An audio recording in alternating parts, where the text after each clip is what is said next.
I vividly remember an evening I spent worshiping with persecuted Christians. It was loud and full of words of truth and visions that were clearly from God, but it was also peaceful.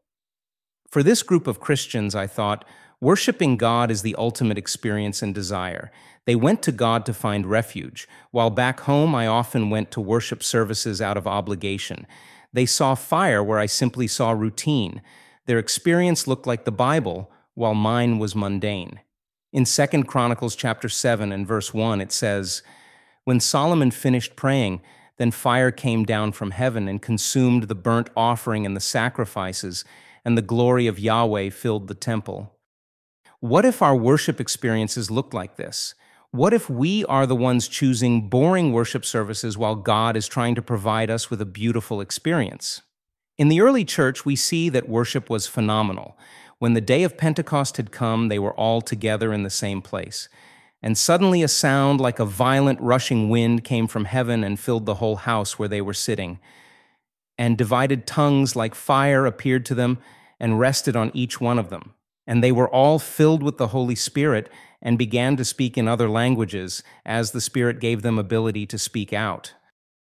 It's easy to excuse the early church's experience as a one-time occurrence, but this doesn't line up biblically. The temple dedication and Pentecost aren't just moments that happened, they're moments that happen.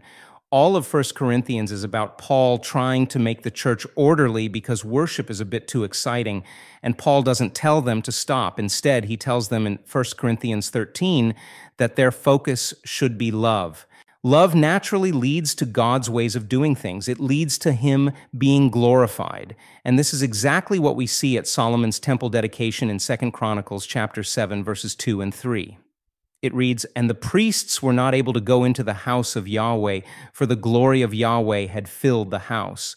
When all the Israelites saw the fire come down and the glory of Yahweh upon the house, they knelt down with their faces to the ground on the pavement and worshipped and gave thanks to Yahweh, for He is good, for His loyal love is everlasting." Once love has led us to worship Yahweh and to glorify Him, we find that we are more grateful. We see ourselves giving thanks and proclaiming that He is good and that His loyal love is everlasting. My persecuted friends have found the true meaning of worship, finding refuge in a loving God.